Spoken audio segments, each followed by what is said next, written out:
Hey guys, Brett Tremblay back with another episode of Between Two Friends. And today I am just fascinated by our next guest because he's got a wild story, which may be why his business now is called Wild Story. And Mark Gutman is with us today.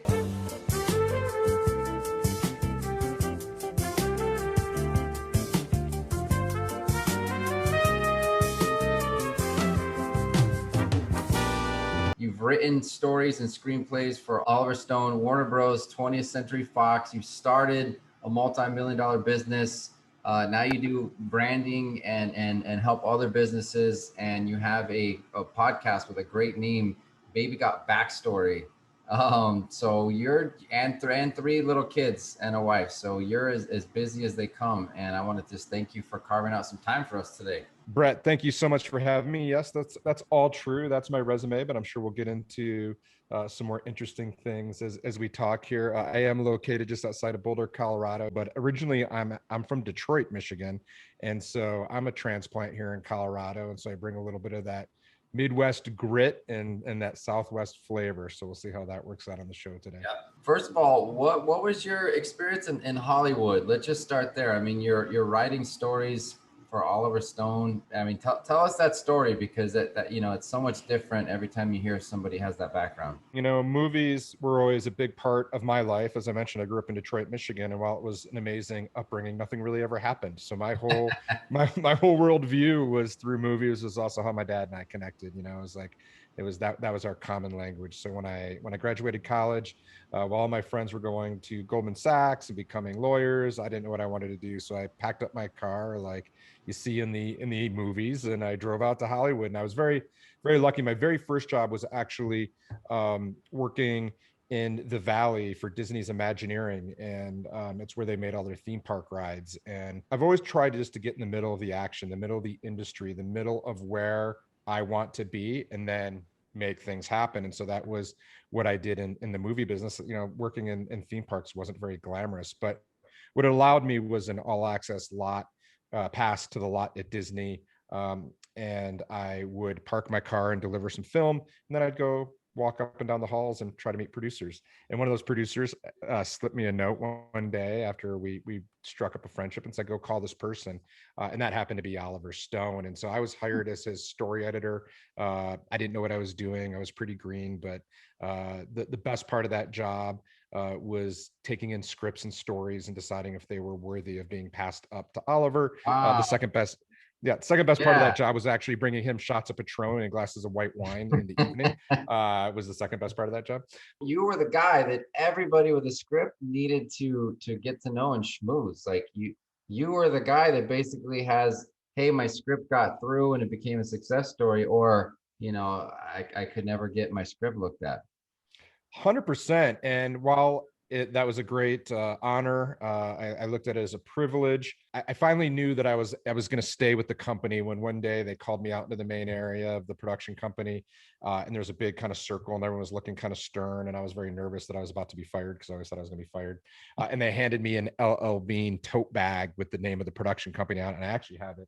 It's like one of my most prized possessions. It's right back here, and that was so I could carry like 20 scripts back and forth from the office, right? And I thought that was an honor.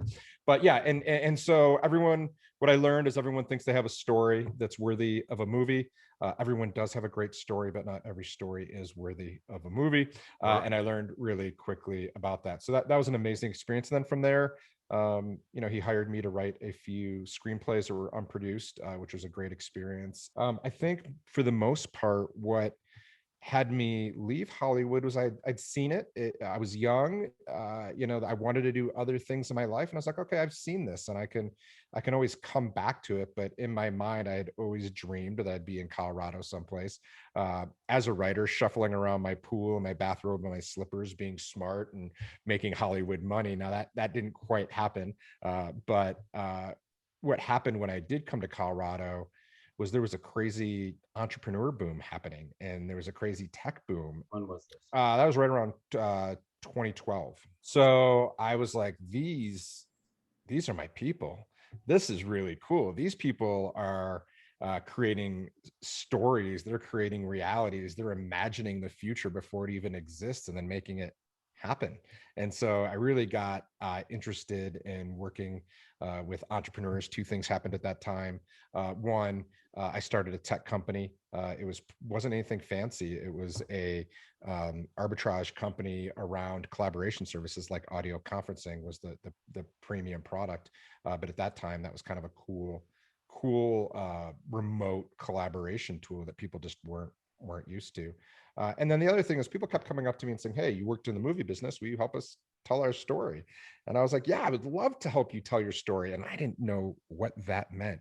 And so through a lot of kind of working with people, some failed engagements, I would help people work on their story, because when someone says, "Can you help me with my story?" it means something different to almost everybody. Everybody, right? It might mean social media, it might mean my About Us page, might mean my personal brand, whatever it is. So working through all that. But what I did find in my first business that I ended up selling and having a nice exit from, was that I loved the marketing and the branding of the business, and that's where I was really, really great. And I Yeah, loved working with entrepreneurs in this blend. And I really see, branding and brand strategy as a blend between business objectives and business acumen, and a creative expression of the brand. And so, and it really is, brand strategy really is the foundation of a yeah, lot of a yeah. business strategy. So that's where I started to lean into and see a lot of success. And that's like really my calling. That's what I love. It's like the perfect marriage of the two. I don't think people really get branding, because marketing is different. Marketing is a message you're sending out into the world. Branding is the feeling that people who associate with your brand get or want to be perceived, right? So if you're wearing Coca-Cola gear, you stand for one thing. If you're wearing, you know, you'd say Colorado Rockies gear, right? It's just a totally different type of what does the brand stand for, and so what's the perception of me by being involved with that brand. Great take on it. I nuanced the definition a little differently, just saying a brand is the gut feeling people have about you, your products, and your services. Branding is the process of influencing That that gut feeling, feeling. right? And Yeah, brand strategy is a plan that is designed to outmaneuver your competition through differentiation. And so all those things working to stand out, right? Because we have so many choices. It's like, how do we choose our law firm? How do we choose what, bottle of water to drink? How do we choose anything? Like how do we choose a car? They all do the same thing. We're really living in this crazy age of ubiquity. And way back when, geography used to be this thing that used to protect our business and our commerce and our customer base. And yeah, true. even that's eroding. So how do you choose? How do you influence that choice? And you said it perfectly. It really starts with values and beliefs and purpose. And what are you about beyond your products and services? Because, we all, why would anyone choose me from a branding perspective?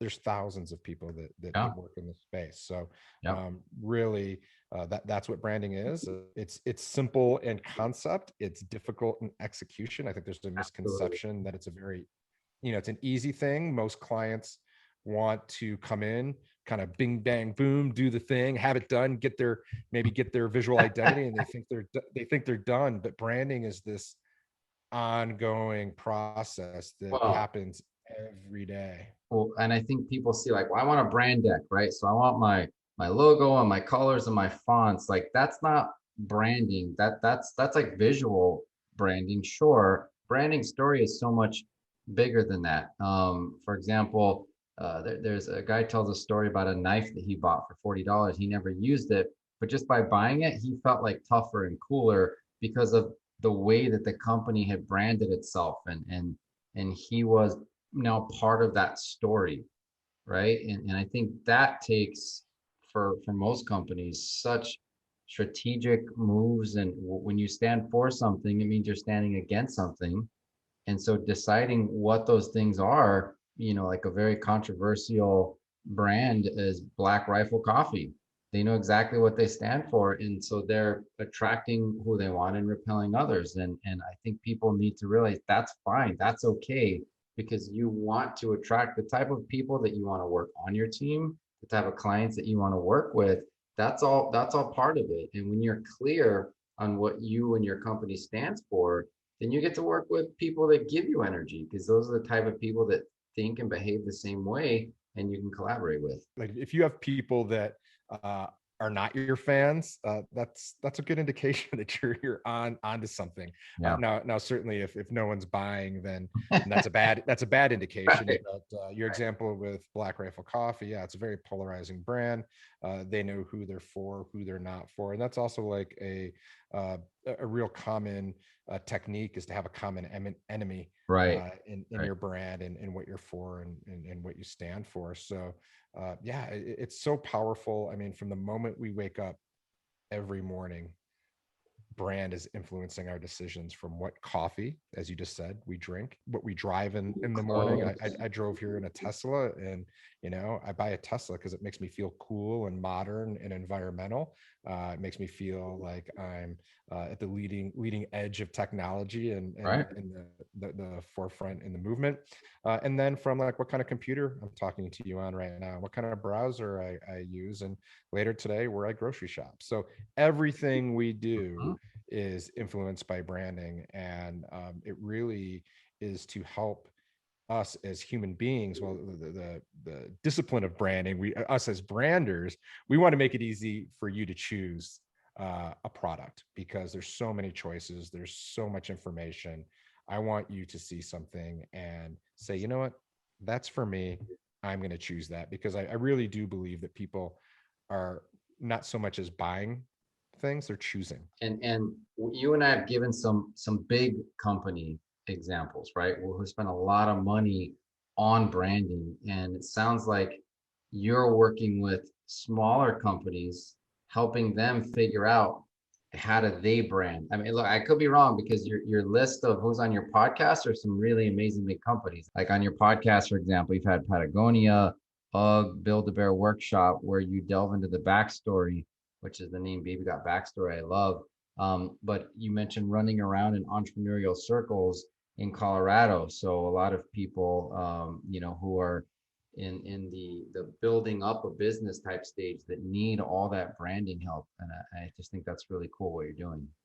Well, thanks. Yeah, and we do work with some really big companies, but we also, most of the businesses we work with are smaller businesses, like a lot of the people listening to this podcast. And here's like a secret, like a couple things that I've noticed working with bigger businesses. One, bigger businesses never are sitting there laughing at the conference room table about how much budget they have, right? Like that they also complain about not having enough budget. They feel like that they're strapped for resources. Like I do think there's this misconception that everyone's like, the big companies are like Scrooge McDuck being like, ha, ha, ha, ha, ha, we Right. can outspend everybody. That's just not the case. They typically are looking to save and Yeah. run nimble too.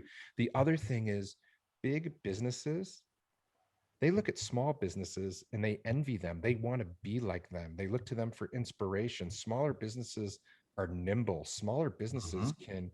can be different. Smaller businesses don't have to answer to massive amounts of shareholders. So, for anyone out there that sometimes thinks that, hey, I'm just a small business and I can't do what a big business does, I would challenge them on that.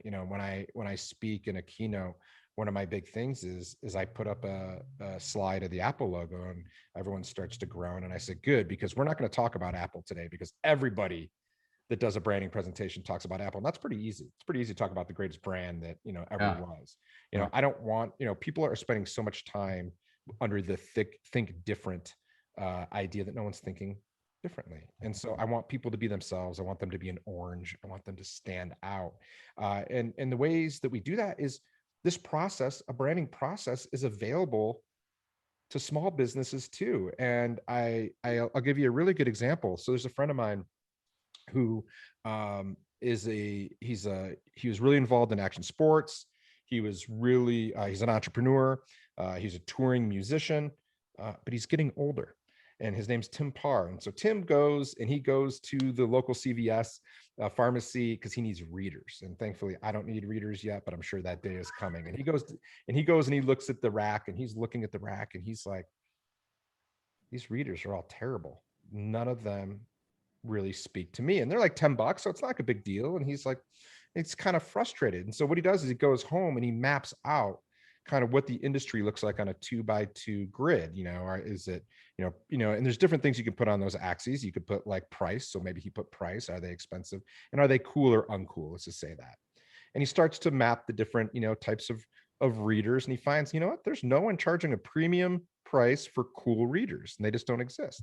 And so he goes on to start a company called Caddis, and that company exists today, and they're out there selling super cool kind of, they look like almost like cool, like Warby Parker type readers, right? They're like kind of big frames, and you see their website. It's aging musicians and cool older people, and their tag is own your age, and they're really standing up for like, hey, like let's like own our age, right? Readers, small business, super uncool, making it cool.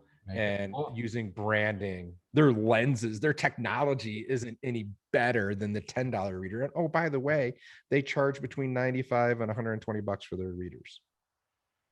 Okay, so you could go and get the same exact performance at CVS for $10, or you can buy Caddis and feel good about yourself and own your age. So that's just an example of a small kind of pushing a new industry. We also work with service businesses as well. Same thing.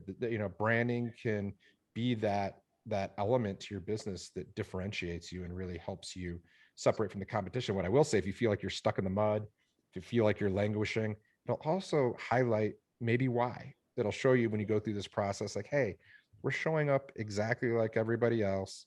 We're copying our competitors. I mean, I remember when I first started my first business, and when I started this business, before I really had the confidence to lean into our own brand, I was up late at night looking at my competitors' websites for inspiration.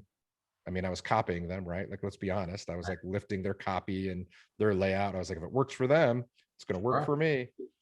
But then what happens? We just emulate them, and then we become a more vanilla version of them, and there's no reason to choose us. So this process can be great for small business. I think it's actually the most efficient way to find differentiation to help hone your business model and can really separate you from your competition. Yeah, and I think this is a really good point to end on, Mark. The idea of starting a business, not to make money, but to create a brand that is just cool and fun. And if you start there first, and you're like, what do I really like? What do I want to make a difference? And what kind of feeling do I want to associate with me and my product? Then everything, your website, your people, if you have an office, the design, that's when it starts to be really fun. And I agree with the nimble aspect and big companies looking at smaller. Like I remember how much fun it was to be at that stage. And we all have to be profitable, right? Or it's stressful, and there are unfortunate, the bad parts of business. It's not easy, or everybody would do it. But if people started with branding and what they want to be in mind first, you'd have a lot more happy entrepreneurs out there. So, I just think what you're doing is cool. I love the conversation. Tell everyone how they can find you and reach out to you and that sort of thing. Yeah, thanks, Brett. So there's a couple ways. Really great way to find us is at wildstory.com. That's www.wildstory.com. We have a ton of resources there. You can sign up for our list. I'm quite active on Instagram. I spend a lot of time developing information and educational content there at Mark Gutman. And you can also see a lot of that content at the same handle on LinkedIn. And then lastly, as you mentioned, our podcast is the Baby Got Backstory podcast. We do get the opportunity to interview some clients, some big brands, other brand builders. Have a lot of fun doing that, just as I'm sure you have a ton of fun with this show as well. Absolutely. Met some really cool people doing this, including you, Mark. So I look forward to being in touch and hearing more about you and your journey. And again, thank you so much for your time today. Really enjoyed it. Thank you, Brett. It was a pleasure to be here.